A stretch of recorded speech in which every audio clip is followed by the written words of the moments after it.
la fête des enfants de Dieu, le jour de puissance, le jour de l'esprit, le jour où l'église a commencé, le jour de gloire. Je vois beaucoup des enfants de Dieu, ils ne donnent pas de la valeur aux fêtes. La fête est très importante. Le jour de la Pentecôte, où l'Esprit était descendu, c'était un jour de fête. Les Juifs fêtent la fête des moissons. Quand ils font la récolte, ils viennent donner à Dieu. Sachons-le, même dans le monde, nous sommes rentrés au temps de la moisson. Beaucoup des enfants de Dieu ne le savent pas. Ils disent seulement la saison sèche, la saison sèche. Or, c'est le temps de la moisson. C'est pour ça que Jésus avait aussi profité. Il les avait cachés sans vin pour qu'il leur donne l'esprit. Mon frère Arnaud va lire Matthieu chapitre 3, verset 11. Je lis au nom de Jésus. Moi, je vous baptise d'eau en vue de la repentance. Mais celui qui vient après moi est plus puissant que moi. Et je ne suis pas digne de porter ses sandales. Lui, il vous baptisera du Saint-Esprit et du feu. Actes des Apôtres, chapitre 2, à partir du verset 14. 14 à 21, je lis au nom de Jésus.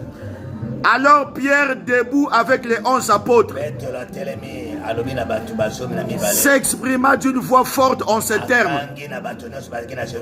Hommes de Judée, et vous tous qui séjournez à Jérusalem, comprenez ce qui se passe et prêtez l'oreille à mes paroles. Ces gens ne sont pas ivres, comme vous le supposez, car il est 9 heures du matin. Mais maintenant se réalise ce qu'a dit le prophète Joël. Dans les derniers jours, dit Dieu, je déverserai de mon esprit sur tout être humain.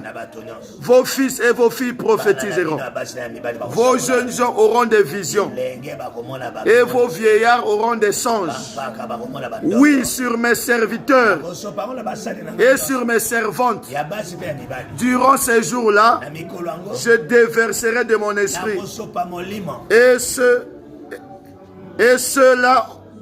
je déverserai de mon esprit. Et ils prophétiseront. Je ferai des prodiges en haut dans le ciel. Et des signes. Et des miracles sur la terre. Du sang. Du feu et une vapeur de fumée. Le soleil se changera en ténèbres et la lune en sang avant l'arrivée du Seigneur, de ce jour grand et glorieux. Alors quiconque invoquera le nom du Seigneur sera sauvé. Écoute-moi. Jean a dit ceci. Moi je vous rebâtis. Je vous rétablis. Je vous baptise de l'eau. L'eau, ce n'est que l'esprit aussi. Je vous purifie. Soyez rétablis. Que vous vous repentiez. Que vous revenez à Dieu. Je fais un constat. Beaucoup des enfants de Dieu, les serviteurs de Dieu, ne savent pas que la conversion, naître de nouveau, c'est très important. Toute personne qui a raté cela, même s'il reçoit la puissance, même s'il est baptisé, il ne marche pas dans la vérité.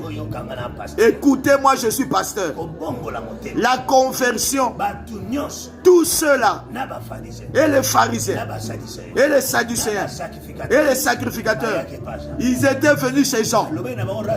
Il leur a dit, race de vipères, pourquoi vous fouillez la colère de Dieu? Fouillons la colère de Dieu. Quand Jean a dit, il avait déjà prophétisé sur le jour de Pentecôte. Il dit, moi je vous rétablis.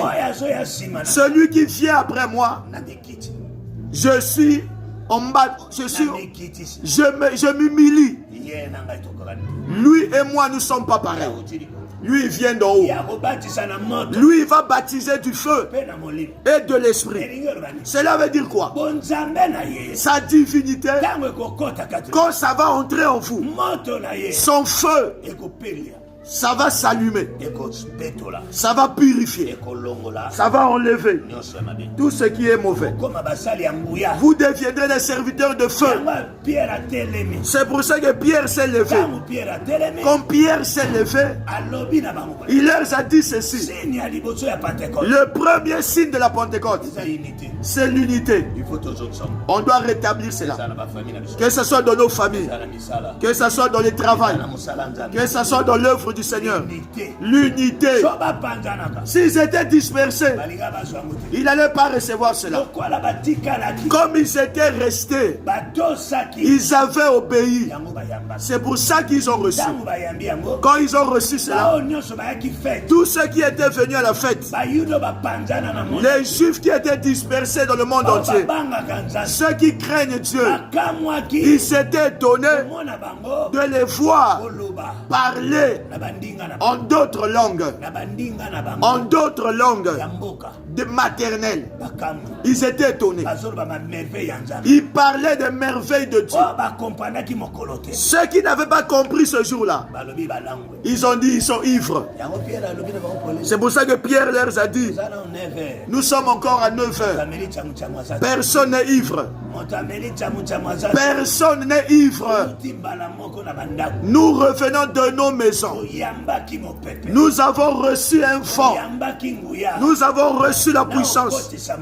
Je fais entrer le vent dans ce pays, en Europe, en Amérique, en Asie, Océanie. Le vent qui avait ouvert la mer Rouge, ça a séché la mer Rouge.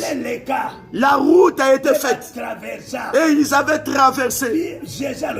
Jésus a dit à Jésus: ils écoutent le vent. Ils écoutent le vent, mais on n'y voit pas. Ils ne savent pas d'où il vient et d'où il va. Un homme de Dieu qui est rempli, on ne peut pas le maîtriser. On ne peut pas l'abaisser. On ne peut pas le comprendre. Si on commence à te comprendre, ça veut dire la chair commence à agir. Tu dois savoir ça. Jésus, tel qu'il a commencé et tel qu'il a fini, on n'a jamais compris.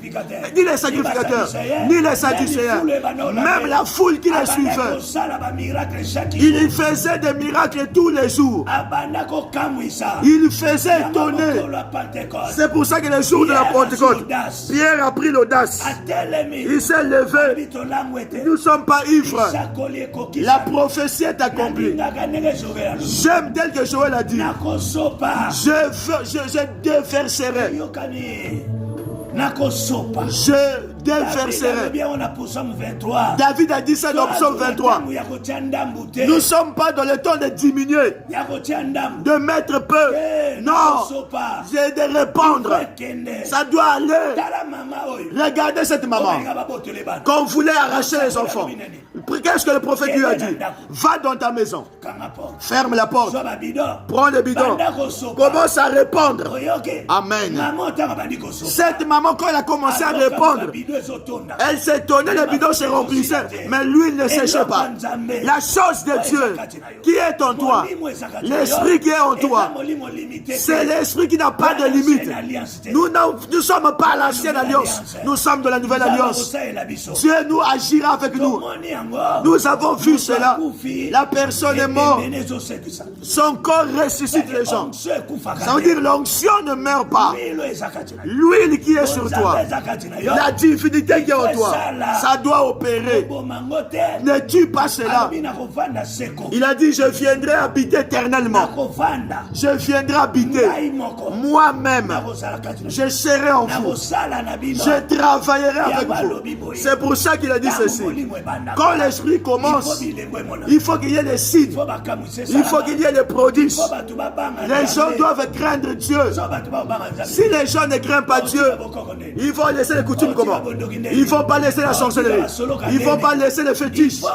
Il faut que la puissance Que Jean a dit, le feu, que ça redevienne dans nos bouches, que ça revienne sur nos bouches, que ça revienne sur nos lèvres. Nous n'avons plus le feu. Le feu doit être là. Les œuvres des ténèbres, ça doit craindre. Nous sommes la lumière. Nous sommes une ville bâtie sur la montagne. On ne peut pas nous cacher. Ça, c'est le temps de la fin. On doit répandre l'esprit.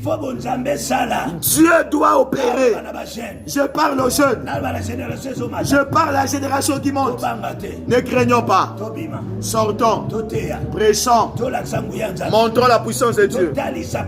Montrons ouvertement que Jésus est le même. Hier, aujourd'hui, hier et éternellement. Je te dis, si Dieu t'a parlé, sors, va prêcher, parle, montre aux gens ce que Dieu t'a dit. Je veux que l'atmosphère change, que tu moissonnes. C'est pour ça que j'avais dit, c'est le temps de la moisson. C'est le temps de la moisson. Je recommence. C'est le temps de la moisson. Commence à moissonner. Ruth avait moissonné 2 fois. Orge et le froment. Toi aussi récolte. Toi aussi bénéficie. Toi aussi sois béni. Au nom de Jésus.